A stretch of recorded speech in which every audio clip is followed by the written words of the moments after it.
वो 12वीं का चैप्टर 3 का नैनसर्ट इक्वेशन है, ठीक है ना।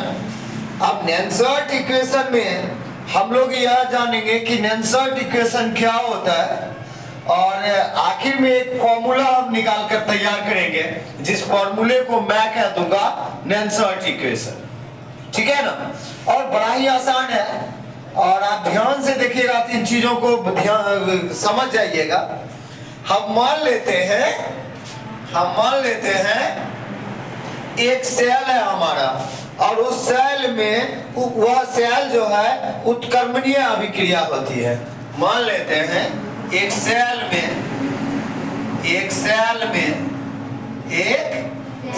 में उत्क्रमणीय अभिक्रिया हो रही है, उत्क्रमणीय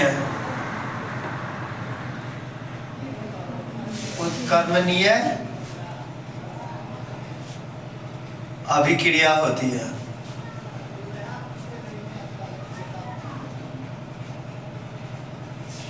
हम मान लेते हैं एक सेल है, उस सेल में उत्क्रमणीय अभिक्रिया होती है। अगर उत्क्रमणीय अभिक्रिया होती है तो कहीं ना कहीं उस इक्वेशन को हम लेते हैं और उस इक्वेशन को लेते हैं A into capital A plus B into capital B, ठीक है ना। जब भी उत्क्रमणीय अभिक्रिया होगी तो ये वाला साइन आप रिप्रेजेंट करेंगे, ठीक है। और C यहां रखेंगे आप कैपिटल C प्लस D और यहां आप लिखेंगे कैपिटल D। यहां दिख रहा होगा आप लोगों को A B और ये बड़ी वाली C और ये बड़ी वाली D। यहाँ कैपिटल A कैपिटल B अभिकारक है, जबकि बड़ी C और बड़ी D आपका उत्पाद है। क्लियर है यहाँ तक? ये A के साथ छोटी a जो दिख रहा है, B के साथ छोटी b जो दिख रहा है, ये A का गुणांक है। कैपिटल A का गुणांक स्मॉल a, कैपिटल B का गुणांक स्मॉल b, कैपिटल C का गुणांक स्मॉल c, कैपिटल D का गुणांक स्मॉल d। उदाहरण के तौर पर समझने के लिए यह गुणांक क्या क्या है ये समझते हैं। देखिए, अगर हम क्या करें इसको समझने के लिए हम एक छोटा सा इधर एक पार्ट बना देते हैं, ठीक है ना सर। इसको समझने के लिए जैसे देखिए N2 है हमारे पास, ठीक है ना सर। क्या है? N2 है प्लस 3H2 ले लेते हैं। क्या ले लेते हैं बेटा? 3H2।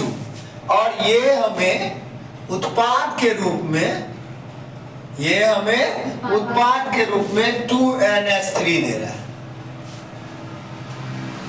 NH3 तो N के आगे कुछ नहीं है तो कितना है? 1। इसके आगे तो है ही, इसके आगे है ही। अब देखिए ये N2 दिख रहा है ना आपको, ये कैपिटल A है, जबकि इसका गुणांक क्या है? A, स्मॉल a, ठीक है। ये H2 दिख रहा है ना, ये कैपिटल B है, जबकि ये 3 जो आपको दिख रहा है स्मॉल b है। गुणांक है, H2 का गुणांक यहाँ 3 है। और NH3 पूरा, NH3 ये पूरा आपका C है प्रोडक्ट, और ये दिख रहा है 2, ये इसका गुणांक है। यानी NH3 का गुणांक स्मॉल c है जो कि कितना है? 2 है। H2 का गुणांक B है जो कि कितना है? 3 है। N2 का गुणांक A है जो कि कितना है? 1 है। यहाँ तक समीकरण समझ में आ गया ना। अब देखिए इस समीकरण का अगर आपको नियतांक निकालना हो, क्या निकालना हो? नियतांक निकालना हो, तो इस समीकरण का नियतांक,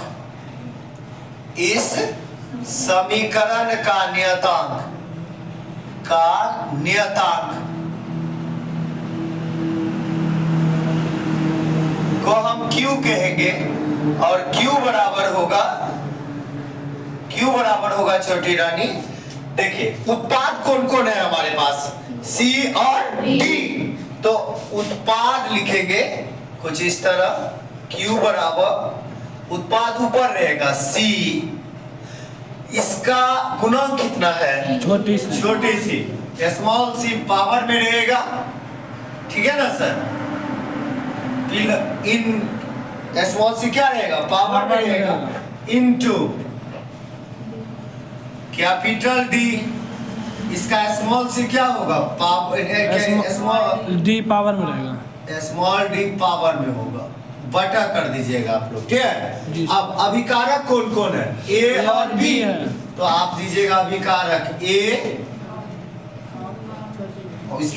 इसका गुणक कितना है, ए, तो माथे पर ए, और अभिकारक क्या है, बी, इसका गुणक कितना है, छोटे बी, तो इसके पावर में भी दीजिएगा। ये होता है सेल का नियतांक, सेल का नियतांक, किसी भी समीकरण के सेल का नियतांक। अगर से समीकरण है और वह समीकरण सेल वाला है, वह उत्कर्णीय अभिक्रिया कर रहा है, तो ऐसे स्थिति में इसका गुणक कुछ ये हो जाएगा, ओके।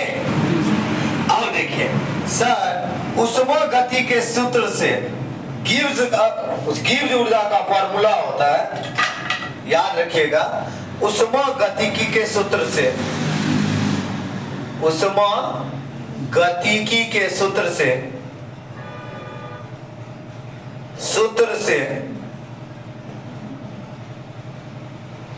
गिब्स ऊर्जा का फॉर्मूला होता है,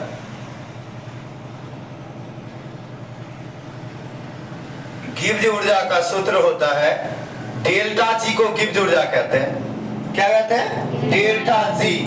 तो डेल्टा जी बराबर होता है delta G not plus R T L N Q. यह हम तमाम चीजों के बारे में जानकारी देते हैं। ये गिब्स ऊर्जा का फॉर्मूला है, और गिब्स ऊर्जा का फॉर्मूला क्या होता है, डेल्टा जी बराबर delta G not plus R T L N Q. क्या होता है बेटा, डेल्टा जी बराबर delta G not plus R T L N Q, जहां डेल्टा जी क्या है, गिब्स ऊर्जा, डेल्टा जी क्या है, गिब्स ऊर्जा, डेल्टा जी क्या है बेटा, गिब्स ऊर्जा। अच्छा, इसका आप अगर इस समीकरण का नियतांक लिखेंगे तो इस समीकरण का नियतांक क्या हो जाएगा, Q बराबर उत्पाद कौन है, NH3 का स्क्वायर का पावर 2 बट अभिकारक कौन कौन, N2 का पावर 1 प्लस इंटू H2 का पावर 3। समझ में आ गया तब। अच्छा, यहाँ डेल्टा ऊष्मागतिकी के सूत्र से गिब्स ऊर्जा का फार्मूला क्या होता है, गिब्स ऊर्जा को किससे सूचित करते हैं, डेल्टा जी से, delta G equal delta G not plus R T L N Q. समझ में आ रहा है जी सर। अच्छा, डेल्टा जी यहाँ क्या है, डेल्टा जी जो है वो गिब्स ऊर्जा है, गिब्स ऊर्जा, डेल्टा जी क्या है, गिब्स ऊर्जा। अब केस है कुछ, अगर डेल्टा जी का मान, यहां मैं लिखता हूं, यदि डेल्टा जी का मान 0 होता है, इसका मतलब वह साम्य अवस्था में होता है, ठीक है ना, साम्य अवस्था में होता है, इसका आशय होता है साम्य अवस्था। डेल्टा जी अगर 0 आए, डेल्टा जी का मान, यानी इस डेल्टा जी का मान कितना है, टोटल 0 आए, तो उसको अपन क्या कहेंगे, साम्य अवस्था। अगर डेल्टा जी का मान निगेटिव आए, क्या आए, निगेटिव वैल्यू आए, इसका मतलब होता है वह स्वतः प्रक्रम, वो अपने आप अभिक्रिया चलेगी, इसमें बाहर से ऊर्जा देने की जरूरत नहीं होगी। इसको हम लोग कहेंगे स्वतः प्रक्रम,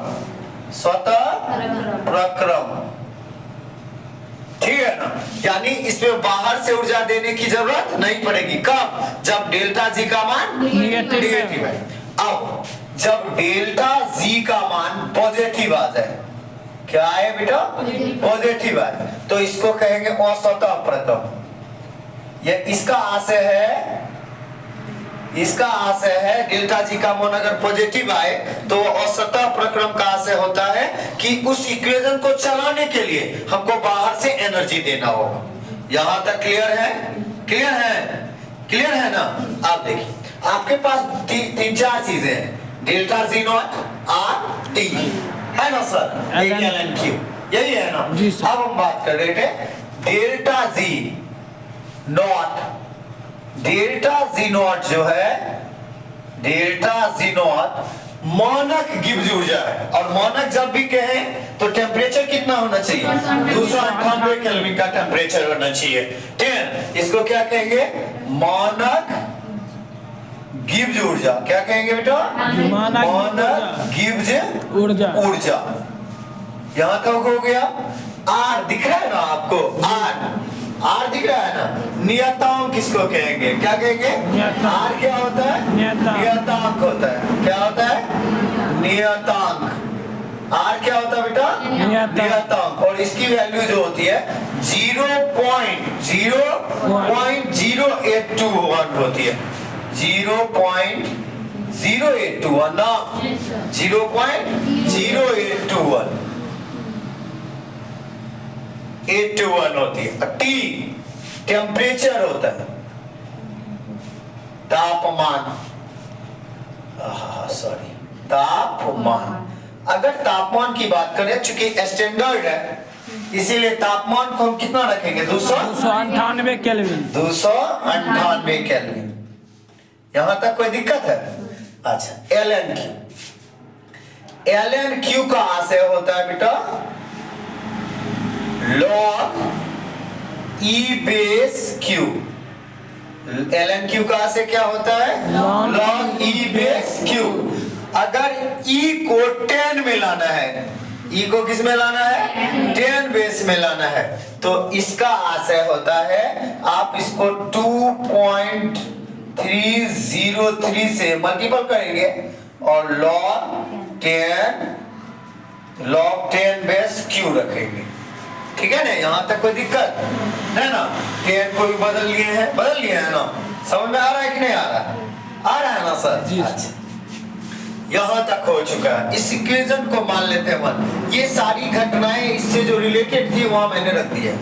ठीक है, अब इसको इक्वेशन मान लेते हैं 1। ठीक है, अच्छा, दिमाग में थोड़ा जोर डालिएगा, चूंकि डेल्टा जी बराबर होता है माइनस NF E सेल विभव। ठीक है, चूंकि डेल्टा जी बराबर होता है बेटा, डेल्टा जी बराबर होता है माइनस NF E सेल को हम लोग कल बात किए थे, सेल विभव। ठीक है, इसको इक्वेशन नंबर 2 लगाइए। ठीक है, अच्छा, पुनः डेल्टा जी नॉट को हम कह सकते हैं minus NF E naught cell, मानक सेल विभव। इसको समीकरण 3 रखिए। समीकरण 1 में 2 और 3 का मान देने पर, ठीक है, समीकरण 1 में 2 और 3 का मान देने पर, इसमें इससे पहले हम जान लेते हैं n जो है स्थानांतरित इलेक्ट्रॉनों की संख्या है। n क्या है? n क्या है? स्थानांतरित इलेक्ट्रॉन की संख्या। अच्छा, डेनियल सेल में कितना इलेक्ट्रॉन स्थानांतरित हो रहा था? 2 इलेक्ट्रॉन ट्रांसफर हो रहा था, तो n का मान कितना हो जाएगा? 2। याद रखने वाली बात है सर कि देखिए, सेल है, अगर सेल है तो अगर डेनियल सेल है तो डेनियल सेल में कुल कितना इलेक्ट्रॉन ट्रांसफर हो रहा था? 2। तो n की वैल्यू क्या हो जाएगी? 2। ठीक है, ऐसे n जितना रहेगा वो दिया रहेगा। ठीक है ना? या कोई सेल इक्वेशन दे देगा, आपको कहेगा कि इलेक्ट्रॉन की ट्रांसफर कितना हुआ, तो उसमें आप निकाल दोगे। ठीक है, स्थानांतरित n क्या हुआ? स्थानांतरित इलेक्ट्रॉनों की संख्या। F फैरेड होता है। F क्या होता है? फैरेड होता है। F क्या होता है? फैरेड होता है। F क्या होता है? फैरेड होता है। और 1 फैरेड बराबर होता है, 1 फैरेड बराबर 965 पर 00 कूलम आवेश।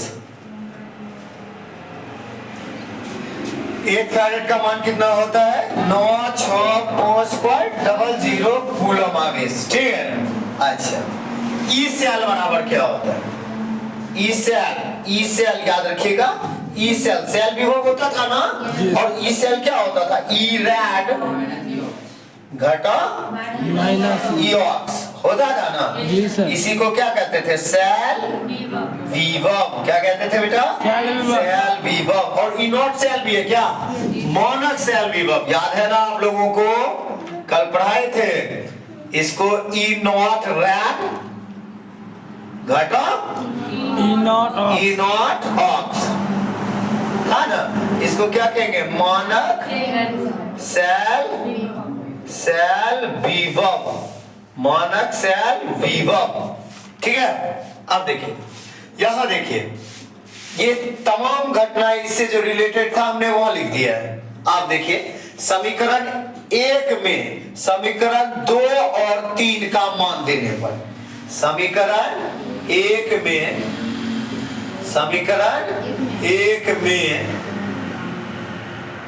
समीकरण 2 और 3 का मान देने पर, समीकरण 1 क्या है बेटा जी? Delta G is equals delta G not plus R T L N Q, ठीक है। आप क्यू का मान ये भी डाल सकते हैं इस इक्वेशन के लिए, ठीक है ना। अच्छा देखिएगा, तो डेल्टा जी का मान क्या है बेटा? Minus N F E cell, ठीक है ना। तो यहां मान देते हैं, मैं इसको हटा लेता हूं, ठीक है। यहां डेल्टा जी का मान क्या होगा बेटा? Minus N F E cell. E cell करने का मतलब सेल विभव, ओके। और डेल्टा जी नॉट का मान क्या है बेटा? Minus N F E not cell plus R T L N Q, ठीक है सर। अब इसको हम इक्वेशन 4 कर देंगे, इसको इक्वेशन 4 कर देते हैं। अब इक्वेशन 4 में दोनों ओर, इक्वेशन 4 में दोनों ओर माइनस एन एफ से भाग देते हैं। कितना से? माइनस एन एफ से भाग देते हैं। कोई फर्क नहीं पड़ेगा, नहीं ना पड़ेगा। तो समीकरण 4 में दोनों ओर किससे भाग देंगे बेटा? माइनस एन एफ से भाग देने पर,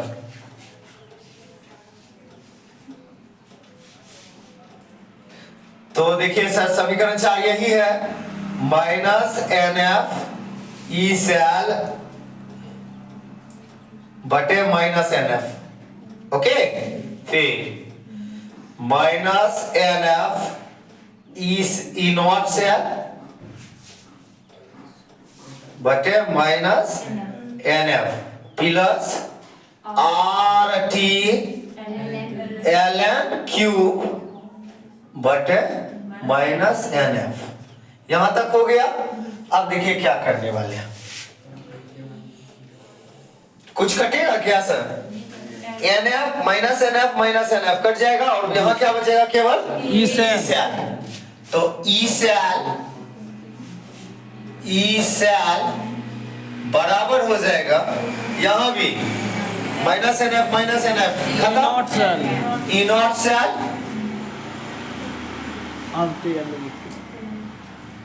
देखिए, प्लस भागा माइनस आर टी बटे N F into L N Q, ठीक है सर। यही इक्वेशन तो पूरे में यही इक्वेशन क्या कहलाएगा? आपका नॉस्ट इक्वेशन कहलाएगा। यानी यही इक्वेशन क्या कहलाता है? नॉस्ट इक्वेशन। यही समीकरण क्या कहलाता है? नेंसर्ट समीकरण। तो नेंसर्ट समीकरण का सूत्र क्या हुआ बेटा? ई सेल बराबर E not cell minus R T upon N F L N Q. ठीक है, यहाँ तक कोई दिक्कत नहीं है? नहीं दिक्कत है। अच्छा, और हम चर्चा करते हैं इस पर और इसको छोटा करने का प्रयास करते हैं। ई सेल बराबर E not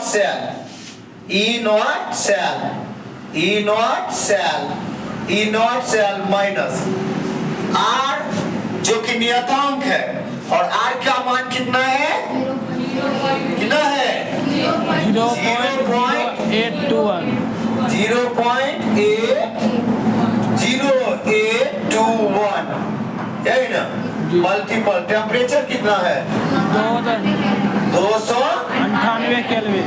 298 kelvin temperature standard temperature है 298 केल्विन बटा n तो नंबर ऑफ ट्रांसफर इलेक्ट्रॉन है। जैसा सेल होगा वैसा हम ट्रांसफर इलेक्ट्रॉन को करेंगे। लेकिन f का मान देखिएगा, f का मान कितना होगा? 965.00। अच्छा, ln q को बदलेंगे log में k बेस 10 में, तो कितनी वैल्यू आएगी? 2.303। कितनी आएगी? 2.303। कितना आएगा बेटा? 2.303 log 10 बेस q। ठीक है सर, यहां तक क्लियर है ना? क्लियर है ना सर? अगर मैं इन तमाम चीजों को हल करूंगा, ये यहां से लेकर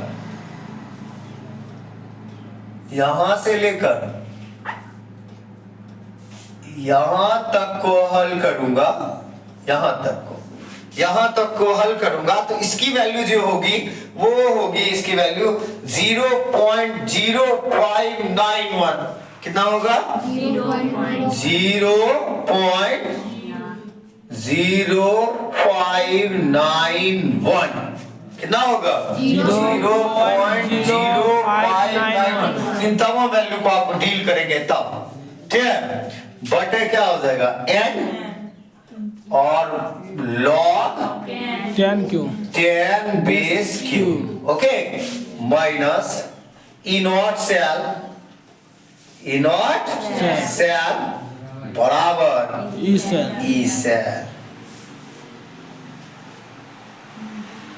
सेल विभव का ये सूत्र है सर, और यह भी छोटा रूप होगा इसका, नेंसर्ट समीकरण कहलाएगा। यही है नेंसर्ट समीकरण। आया समझ में? आया? अब q का मान आप डाल सकते हैं, यहां डाल सकते हैं ना, जैसा इक्वेशन लेगा उसके अनुसार आप q का मान चेंज करके डाल सकते हैं। ठीक है? दिक्कत है नेंसर्ट इक्वेशन में? नहीं ना? एक बार मैं फिर आपको समझाने का प्रयास करता हूं। ठीक है ना बेटा? देखिए, कुछ ज्यादा नहीं है, आप लोग समझिएगा तो बिल्कुल आसान है। नेंसर्ट इक्वेशन में हम सबसे पहले मान लेते हैं कि कोई एक सेल है और वह सेल उत्क्रमणीय अभिक्रिया में। ठीक है? अगर सेल उत्क्रमणीय अभिक्रिया में है तो ऐसे स्थिति में A into A capital A plus B small b into capital B, ठीक है ना? उत्पाद के रूप में कौन है? C और D, कैपिटल C और कैपिटल D। और उत्पाद के रूप में जो गुणांक है C का, स्मॉल c है, स्मॉल d है उत्पाद, और इसका गुणांक क्या है? अभिकारक का गुणांक स्मॉल a और स्मॉल b। अगर इसका हमको नियतांक चाहिए, क्या चाहिए? नियतांक चाहिए। नियतांक को किससे रिप्रेजेंट करते हैं? q से। तो जो प्रोडक्ट है, प्रोडक्ट कौन कौन है? C और D। C और D प्रोडक्ट के पावर में क्या आ जाएगा? इसका गुणांक, C का गुणांक स्मॉल c, D का गुणांक स्मॉल d, और अभिकारक के प्रोडक्ट का गुणांक, अभिकारक के प्रोडक्ट हुआ उसके मध्य पर पावर का गुणांक A और B। यहां तक खेल समझने में दिक्कत तो नहीं है सर? यहां तक समझ आने में दिक्कत नहीं है। जब यहां तक समझने में आपको दिक्कत, चूंकि उष्मागतिकी के सूत्र से गिब्स ऊर्जा का फॉर्मूला होता है डेल्टा जी बराबर, ये इक्वेशन आपको याद रखना है। ये 3 इक्वेशन पर आपका गिब्स ऊर्जा फॉर्मूला निकल जाएगा। निकल रहा है ना इसी 3 इक्वेशन पर? तो गिब्स ऊर्जा का फॉर्मूला उष्मागतिकी में के सूत्र से डेल्टा जी बराबर, यानी गिब्स ऊर्जा का फॉर्मूला होता है delta G not plus RT ln Q. इसको इक्वेशन नंबर 1 दीजिएगा, ठीक है। अब सभी चूंकि डेल्टा जी बराबर क्या होता है माइनस NF ई सेल, और डेल्टा जी नॉट बराबर क्या होता है minus NF E not cell. समीकरण इसको 2 बनाइए, इसको 3 बनाइए। समीकरण 1 में 2 और 3 का मान देते हैं तो हमको समीकरण 4 प्राप्त होता है ना बेटा। अब इन चौथे समीकरण में कितना से भाग देंगे दोनों और माइनस NF से भाग देंगे। तो देखिए माइनस NF कट जाएगा, बचेगा केवल क्या ई सेल। यहाँ भी माइनस NF कट जाएगा, क्या बचेगा ई नॉट सेल प्लस भागा माइनस RT बटे NF ln क्यू। ओके, चूंकि ln क्यू को ऐसा कर देते हैं, इसका मान दे देते हैं डायरेक्ट। ई सेल बराबर होता है ई सेल हुआ, ई सेल बराबर ई नॉट सेल, माइनस है तो माइनस डालिए। आर जो कि नियतांक है उसकी वैल्यू क्या होगी 0.0821, और टेम्परेचर कितना होगा standard 298 kelvin. N number of transfer electron है, और एक फैरेड का मान इतना होता है 965.00 कूलम। अब ln इसके ln क्यू को हम log e बेस क्यू लिखते हैं, और उसको log e बेस को 10 में तोड़ना हो तो उसके लिए किससे मल्टीपल करते हैं 2.303। log 10 बेस क्यू आया है ना। अब इन तमाम का वैल्यू कितना होता है, अगर इसको डील कीजिएगा तो कितना होगा 0.0591 n। तो ट्रांसफर ऑफ इलेक्ट्रॉन है सेल में, तो कहीं ना कहीं n ये रहा, और log 10 बेस क्यू इधर रहा। माइनस है तो मैंने माइनस डाला, ई सेल है तो ई सेल डाला, ई नॉट सेल डाला, और ई सेल आपका जो कि सेल विभव है वो नर्स इक्वेशन का सेल विभव है ये, और हमने ये तैयार करके आगे रख दिया। क्लियर है? ठीक है, कोई समझने में दिक्कत नहीं है।